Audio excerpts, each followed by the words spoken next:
Thank you so much for joining us today on Connect and Collaborate, where we come together each day to connect with the Colorado Business Roundtable's business and industry partners. This week, our focus is on transportation. We are focusing on the updates with transportation around the Central 70 project, as well as some I-25 projects that the Colorado Department of Transportation has going on.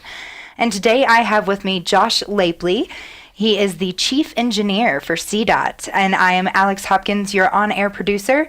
And so we're going to have Josh go over a few things with us. Let's start with an overview of what exactly you do at Ddot for us. Sure. So pretty much everything that relates to engineering or construction or policy kind of falls within the chief engineer. Like, I sign the contracts, we make sure that the construction projects get out on time, the chief financial officer manages the budget, and we work really closely together to make sure we're managing cash flow as we're paying contractors and keeping things moving and engineering policies. And there's always something we can do better, right? There's new information on how we should design things to be safer, how we should construct things maybe in lane closures and how we make those safer to move traffic.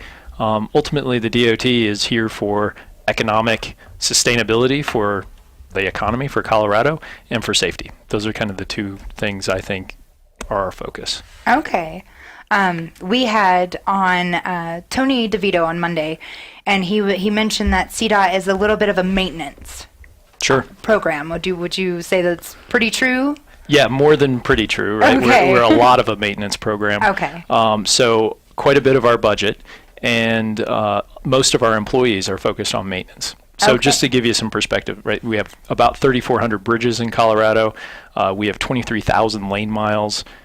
We also have a division of transit and rail. We have 6.1 million miles plowed each year. Wow. On the roadways, and 35 mountain passes. So maintaining all of that and keeping it open and keeping it safe, that's really a big primary focus. We don't have a lot of funding to go and expand things and make things bigger. Right. Not very often. I know we'll talk about a couple of those, but most of our money and most of our time and our employees are out there maintaining things. Cracked asphalt, let's go repair it. Let's crack seal, let's chip seal. That's like a thin overlay of asphalt on top. Okay. And I guess one of the questions as far as maintenance goes for things like that, do you ever have a problem with where is it a homeowner issue, like a sidewalk, let's say? Is that a city problem? Or is that a CDOT problem? Is that the homeowner's problem, right? Who ends up paying for that ultimately? Right. So that's a great question. Yes. And it varies across the state, right? Okay. Some of our roads are roads that people would think, oh, those are CDOT roads, and some of our roads are roads that people probably don't think of as CDOT roads. We don't own all of them. Okay. The municipalities, like counties and cities, own a lot of the streets and roads in the local area. But for instance, Wadsworth, right? Okay. Wadsworth is a state highway. Has sidewalks adjacent to it. And so we maintain those, and we make sure there's handicap ramps and things like that. Right. But all the other streets that are adjacent to that are maintained by the local municipality. Okay, interesting. See, I'm starting from a very small place with this because I'm not quite sure, right, exactly how CDOT works. But one thing that affects everybody is traffic. Right. So I gotta ask you about the Central 70 project. Sure. Yeah. So just an overview of exactly how that's going down. When is that going to start? Sure. So this spring is when we're slated to start. We actually just went through some financial close documents last night, and the bonds from TIFIA, which is tax incremental financing through the federal government, that just went out last night. Okay. So good news. The project's continuing to move forward. Yeah. And then construction will start this spring. So one thing that everybody's a traffic engineer, right? Because everybody's out on the road, everybody's experiencing it. Yeah. So everybody's concerned with traffic, everybody's living it every day, and there's more and more people moving to Colorado all the time. So traffic just seems to get worse.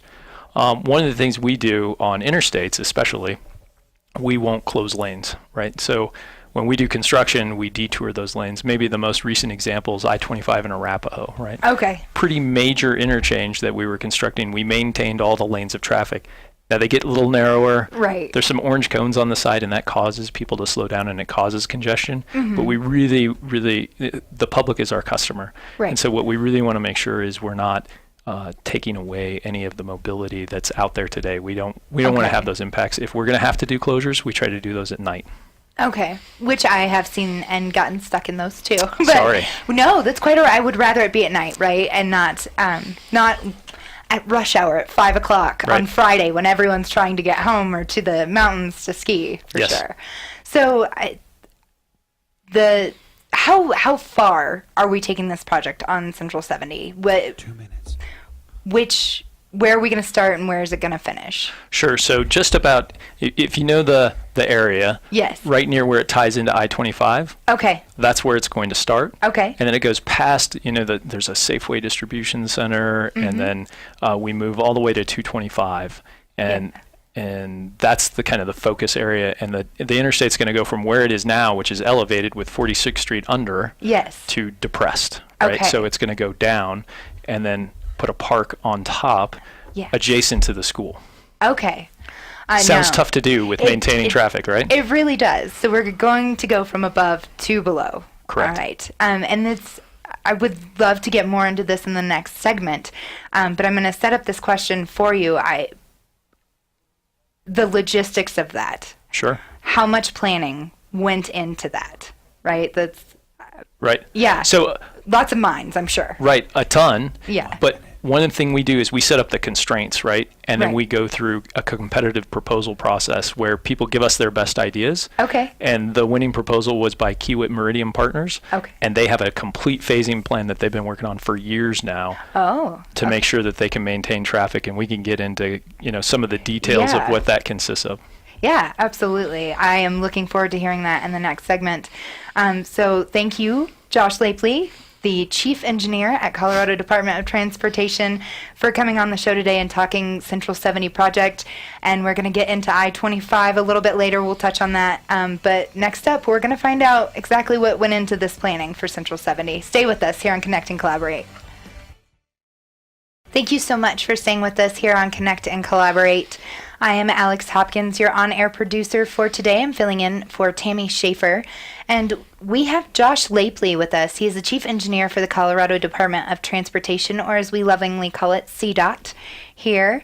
And we just were discussing the Central 70 project, and we talked about how Kiewit Meridian Partners kind of won this bid to help with this project. So let's dive deep into that. Sure. So maybe a little backstory, right? Yeah. So every project goes through a NEPA process, which is the National Environmental Protection Act, passed under the Okay. Nixon administration, right? So we have to clear and make sure we're mitigating our impacts, right? So this process that we go through, this one actually took about 12 years that we've been working on this. Wow. And we have to look at different options, and we try to come up, there's no perfect option that doesn't impact someone, right? Right. So, but we've taken a pretty thorough look in 12 years, you would hope, right? Yeah. And now we're moving forward with that. The last couple of years have been through this competitive process where we say, so this is a public-private partnership in which we're bringing in some financing. So part of the proposal was we don't have all the money right now, so how can you help finance this project and operate it for the next 30 years? Right? Okay. So that's where the Meridian side of the win is. That's really a banking finance. Okay. And then Kiewit is big construction, right? Okay. So it's kind of a win-win situation. If you're going to have somebody win a bid like that, you would want it to be that kind of partnership, right? Did they come to the table together, or did you guys happen to mesh them together outside? Yeah, no forced marriage on our behalf. Okay. We ask people to team together, Yeah. kind of allow the free market to Yeah. do its thing and people to come together. And we carried 4 teams Yeah. through this process. And so there's innovative financing that they bring to the table, and how they're going to leverage the bond market and other things. So there's an innovative piece there, and then also obviously the construction, right? It's pretty complex. We're trying to take a Right. road that's up in the air and put it now down underground. Right. Now, speaking of the underground, I have to ask you, I know that we have a lot of problems here in the mountains, right? There's a lot of not great stuff under the ground. Sure. And you mentioned that you have to go through the Environmental Protection Act, that Yep. kind of stuff. So have we tested the ground? Do we know that far down that we're going to be safe digging all this up? Sure. So we've made Swiss cheese of the site. Okay. We've taken a lot of our own borings because that area historically, the trains have been coming through. It was a stockyard, obviously, with the stock show being there. So there is some contaminated ground there, but we've tested, identified all that, and then through that proposal process, the proposers said, we see risk there, and when contractors see risk, they price that risk. So we went out and did another investigation, took more borings of where they thought we should, and then gave them that information. So, you never know everything, right? But we feel like we've got a pretty good handle on what's there, and we've got a mitigation plan in place, so we leave that site better than we found it. Fantastic. Now, we did mention that there's going to be a park on there. It's going to be next to the school. I think that sounds amazing. Are you modeling this after anything, or is this simply, did it come about from someone? Yeah, no, I'd love to say we have all the most original, greatest ideas ever, but I think there's an example of this in Dallas, and we actually took some of the stakeholders to see, hey, this is something that could be done from Denver. To say that we think this could be a solution, because you've got an interstate next to a school, and that's not ideal, clearly. And back in the 60s, when somebody put an interstate through there, we're trying to mesh that neighborhood now back together. And how do you piece that back together after it's been severed by an interstate? So that's kind of the mitigation or the goal that we're after here. Okay, so you mentioned that we did get a bit of an idea from Dallas. Nationally speaking, do we have some statistics about our roads here and how Ddot does? I know that Shaylin Batt a couple of years ago mentioned that we compete a lot with Utah's Department of Transportation. Sure. So executive directors are a competitive bunch. Okay. So our new executive director, Mike Lewis, same way. Utah is our neighbor to the west, right? And they do a really good job of transportation infrastructure. So it's kind of our nemesis. Like they're our friends. We love them. Frenemies, if you will. But they're healthy competition, right? Okay. And so we like to look at what they're doing and say, God, can we do it better? Okay. So yeah, we are in competition with UDOT. I would say on a scoring sheet, we don't necessarily always fare well against UDOT. They have about the same level of funding, but about half the people.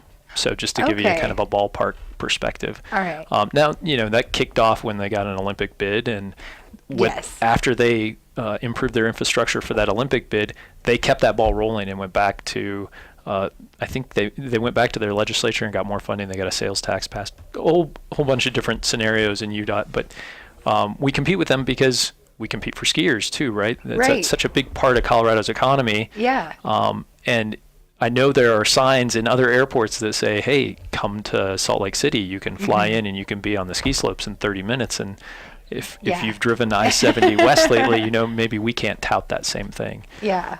But, back to kind of the core of, where do we stand nationally? Right. So pavement condition, we got some statistics from Federal Highways, quoting some 2016 data, because there's a little bit of a lag always. But we're 33rd out of 50 states on pavement condition.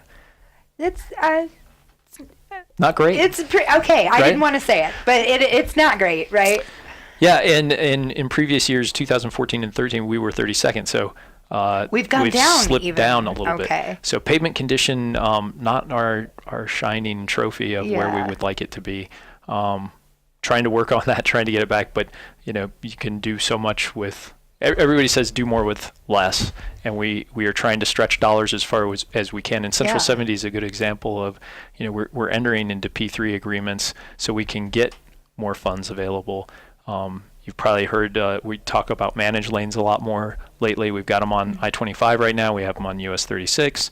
We're talking about we've got them on I-70 West, eastbound. When you're coming back from skiing, there's that lane that opens up sometimes. Those are all different ways that we can try to leverage as much revenue as we can to put more out on the road. So we're trying to improve that. I guess bridge condition, that's something that people are a little sensitive to. Yeah. I was the previous bridge engineer, so it's a favorite of mine. Back in 2009, the legislature passed the FASTER bill, And that faster legislation created the Bridge Enterprise and the High Performing Transportation Enterprise, and also collected some safety fees. So if you look at your car registrations, you'll see a bridge safety surcharge and another safety surcharge. They break them out separate. There's bridge and safety. Okay. That's about $100 million a year that goes straight to bridges. So our condition has gotten better. We're 13th in the nation on our bridge condition. So I feel good about that stat. not too shabby. So in 2009, there were like 128 poor bridges. Yeah. And all the states do that similarly in how we rank them.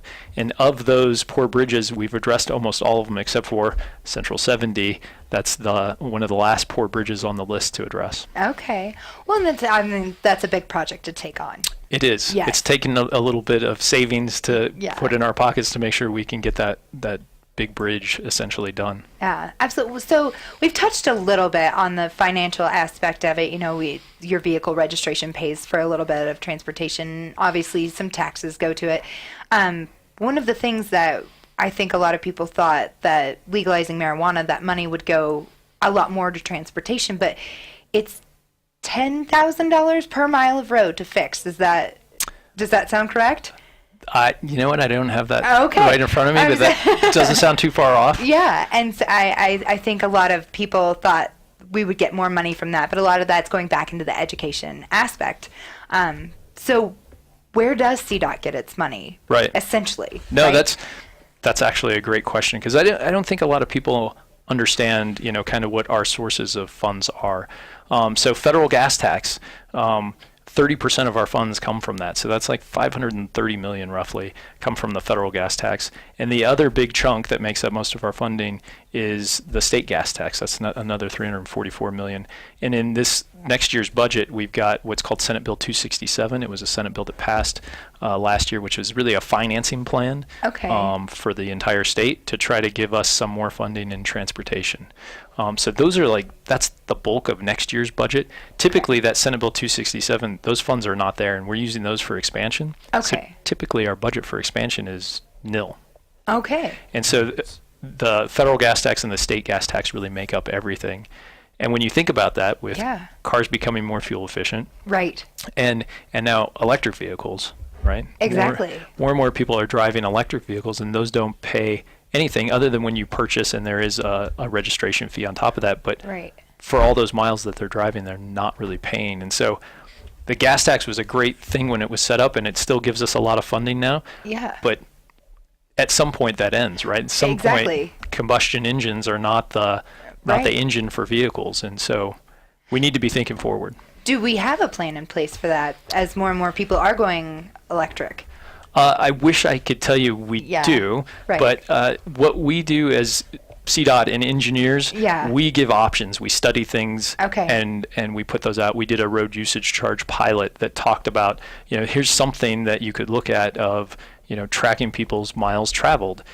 There's obviously some folks have concerns around that, but at the end of the day, this is Colorado, and only the taxpayers, only the vote of the people can impart a tax. Right. So at the end of the day, it's up to everybody out there to vote on how to fund transportation. Okay, I like it. Transportation is a big part of everyone's lives, and one of the biggest parts is that we're all on the road, including business people.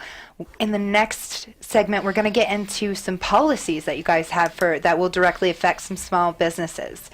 So stay with us here on Connect and Collaborate. We'll be right back with Josh Laipply, CDOT Chief Engineer.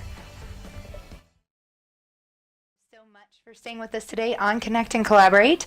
I'm Alex Hopkins, your on-air producer for today, taking over for Tammy Schaefer, and we are so pleased to have Josh Laipply with us. He is the Colorado Department of Transportation Chief Engineer, and again, that is CDOT. We love our acronyms over here, so we are going to talk some small businesses and some policies that CDOT is getting into and how that's going to affect small business. Sure. So, you'd asked earlier, and one of the things that I said is, DOTs are here for economic viability of the state and for safety. And so with economic viability, it's not just about roads, Right. It is a lot about roads. Yeah. It's a lot about how we can move goods and services, but we have opportunities because we sign a lot of contracts. We don't do any construction work.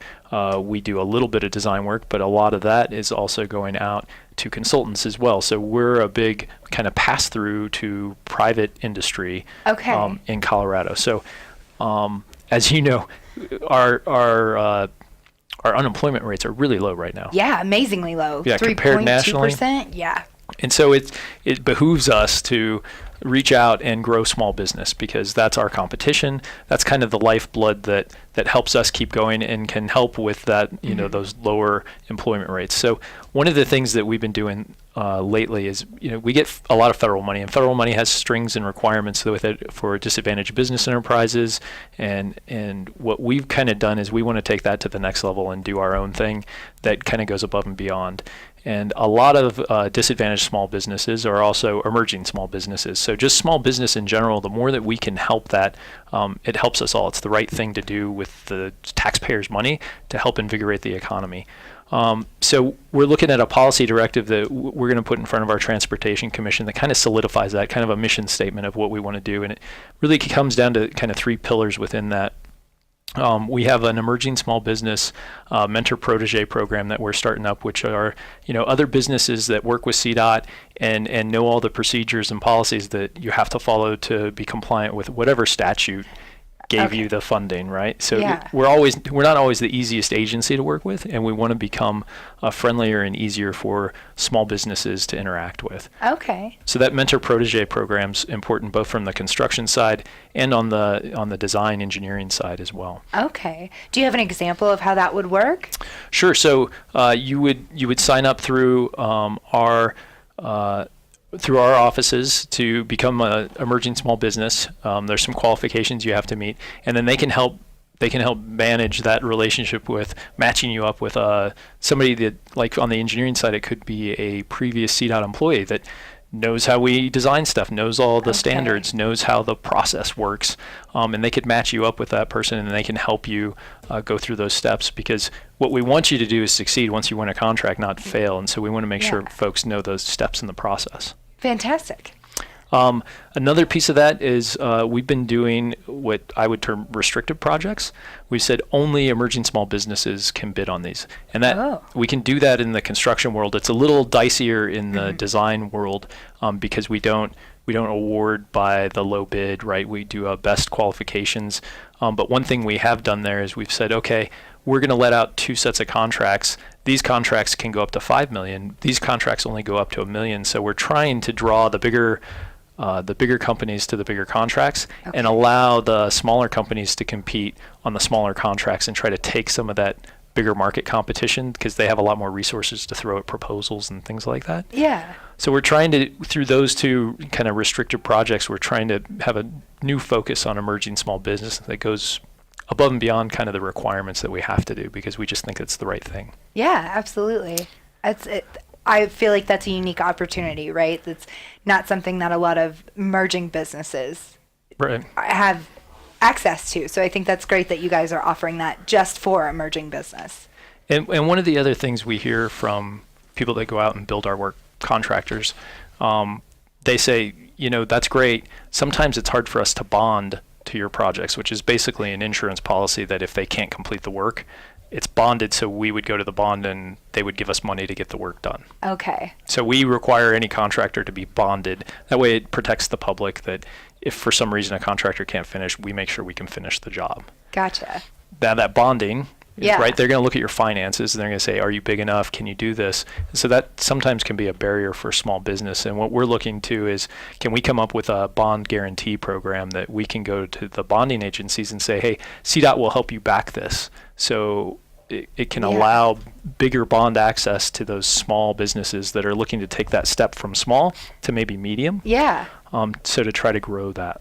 Fantastic. Yeah, so those are the 3 big things that we want to do, capture in policy and kind of make that's our goal to improve upon that.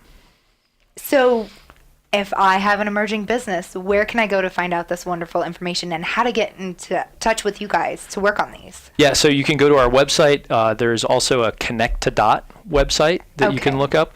That is also in joint partnership with the Office of Economic Development in Colorado, so OEDIT, because we do love our acronyms. We do.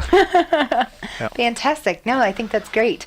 And speaking of your website, fantastic resource for people if you are curious about the Central 70 project. We're actually looking at it here in the studio.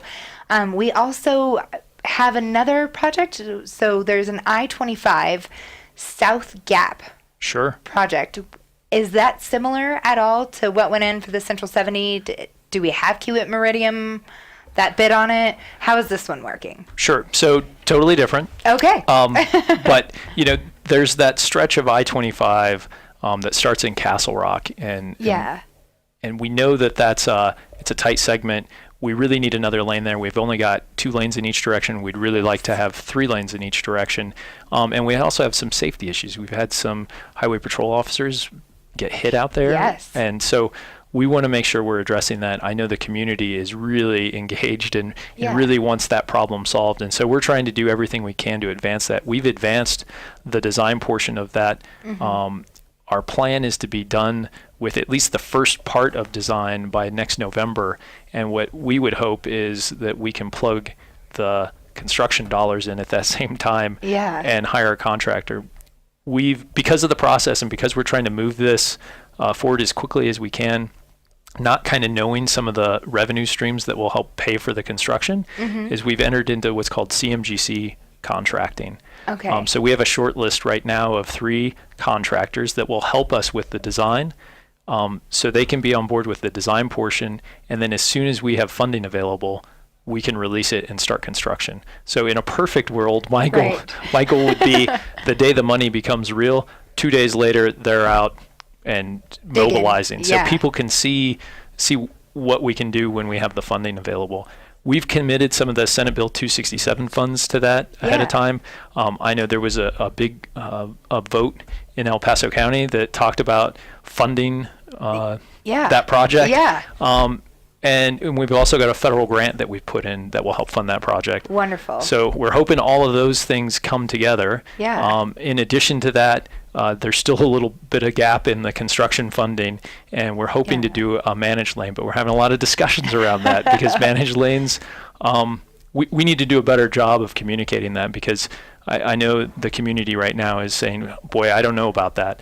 And so we need to educate folks and make sure that they can see that if that's something they're willing to move forward with, we have a great project that hopefully can be ready to go a little less than a year from now. Fantastic. No, I think that's great. I definitely do quite a bit of driving out to Colorado Springs. I have family that lives out there, so I will be very happy for that 3rd lane to show up. Sure. And one of the things, if you've been around and you remember our T-Rex project, right? We did this big lane expansion on I-25, and it was great. Yeah. And then it filled up.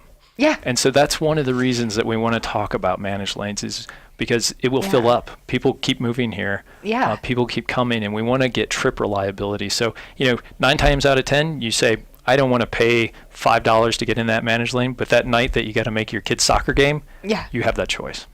Absolutely. Great stuff here. In the next segment, we're going to talk about the future of the roads here in Colorado. Stay with us. We have Josh Laipply, Chief Engineer for Ddot. We'll be right back on Connect and Collaborate. Thank you so much for staying with us here on Connect and Collaborate. I'm Alex Hopkins, taking over for Tammy Schaefer, your regular on-air producer today. And we have Josh Laipply with us. He is the Chief Engineer for Ddot. That's the Colorado Department of Transportation, if you're just joining us and did not know that. We've had a lot of great talks today, but we're going to go and talk about the future of Ddot and what we've got going on. One of the things that we continue to see is technology getting better, right? Sure. So we've got some awesome autonomous vehicle stuff going on. Let's talk about that. Yeah, so I go to what's the root of why we want that to happen, right? Yeah. And in my mind, there's 2 reasons. There's mobility and safety. Right. And I think we can say NHTSA, the National Highway Transportation Safety Administration, our acronyms again. There you go. They predict that we could get an 80% reduction in accidents with connected and autonomous vehicles. Really, 80%. So that's huge. When we lose hundreds and hundreds of lives every year on the roads, think of all the lives we could save with just that technology. Wow. And then on top of that, there's an argument to be made for mobility, right? Some people say there's going to be a 40 to 400% increase in the mobility based on you can really pack those cars in together tightly. We don't hang our hats on that because we don't know, right? Because I did an Uber Eats over the weekend, and so there's a whole extra trip that maybe didn't happen just because of technology. So I'm not so sure if there's autonomous vehicles. I don't know. Maybe there's a bunch of aged drivers that can't drive today that decide, hey, with an autonomous vehicle, I'm out there.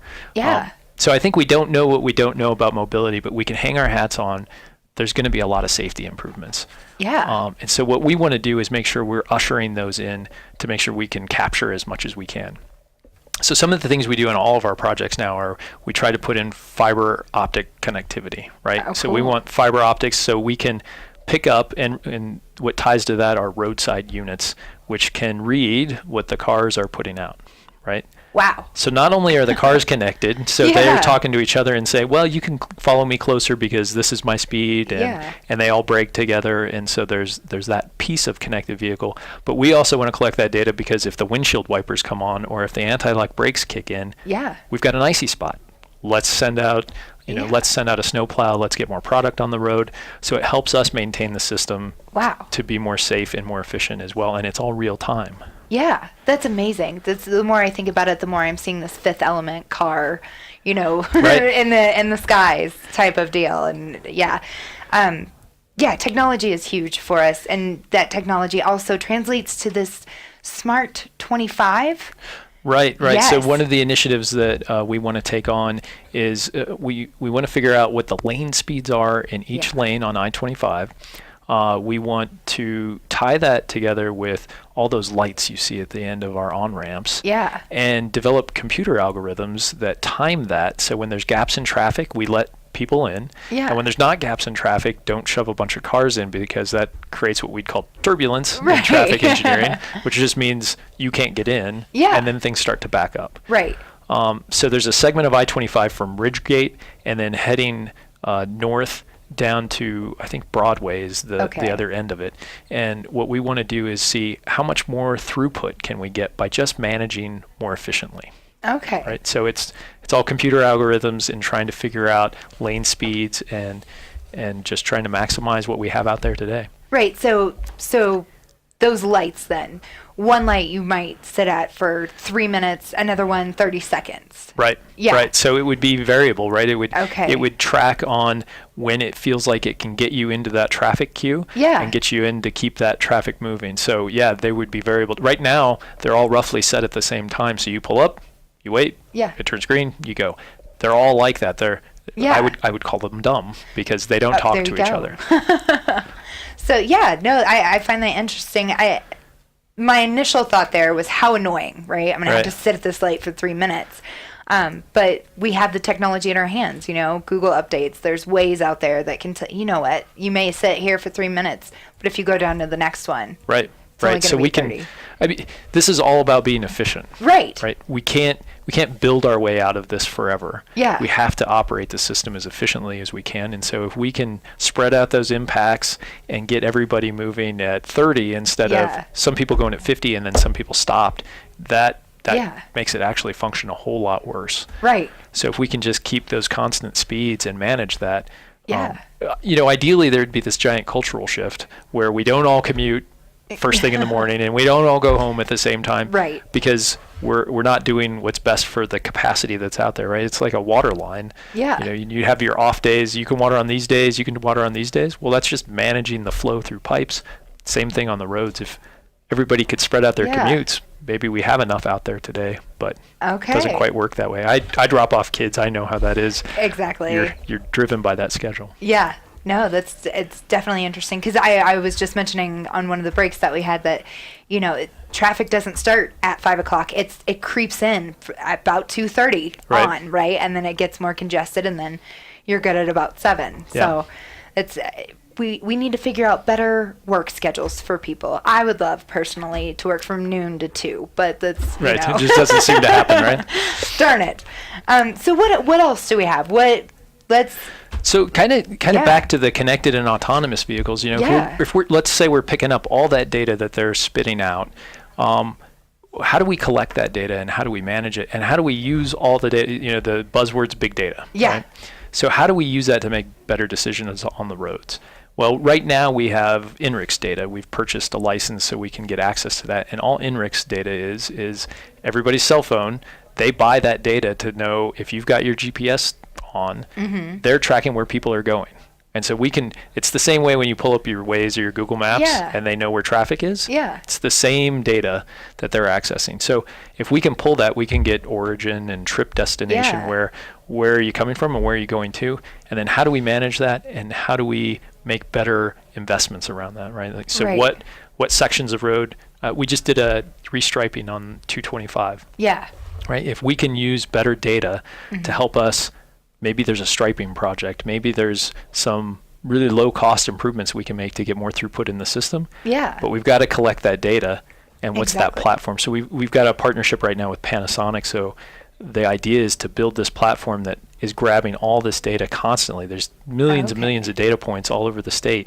And if we can start collecting that and making good decisions with it, I think we can make our system more efficient. Fantastic. So I don't know that you can answer this, but would this create more jobs? I think installing this? It's tough to say whether it'll create more jobs. It'll Yeah. create different jobs. Okay. We talk a lot about workforce of the future at CDOT, and what do we really need? We're going to move to an era where we need more data analytics and more data processors and people that can collect that and help us organize it to make those decisions. And some of that certainly we will contract out, but some of that we need to turn over some of the positions we have today in CDOT and turn them into data analysts so we can operate our system more efficiently. So that's... Okay. Yeah, no, I like that. So not necessarily new, but different. And if you're not growing, where are you going? Yeah. So all right. Any fun projects that we have going on? Is there any side projects? Sure. Well, that first, we can talk about? they're all super fun projects. Of course they are. I would never say otherwise.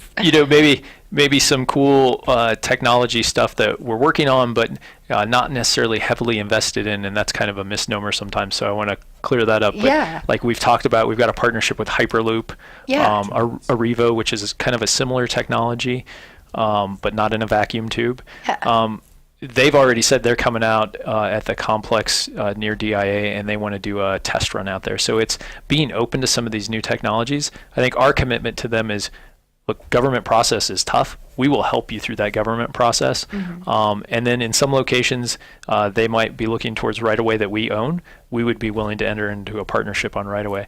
We're not going to pay the hundreds of millions it costs to build it. That's kind of on them to prove their business model. But we wanted to make sure they knew, hey, Colorado's businesses' doors are open. Come to Colorado with your technology. We want to make sure that we'll work in partnership with you. Fantastic. You can find all of this information and more if you're really interested in the Central 70 project and you haven't had a chance to listen to our past shows. Be sure to check that out at codot.gov.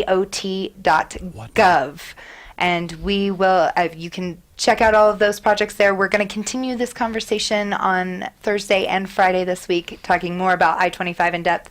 Josh, it has been wonderful having you on today. Thank you so much for joining us on Connect and Collaborate. And for more of these shows, please check out cobrt.com/radio. You can check out all week long, and check us out on Facebook, Twitter, and now YouTube. Thank you, Josh. It has been wonderful. And any last parting words? No, thank you for having me. Always a pleasure to share transportation with folks. I know everybody lives it, and we want to get the message out. Yeah, thank you so much. Have a great day. We'll see you tomorrow.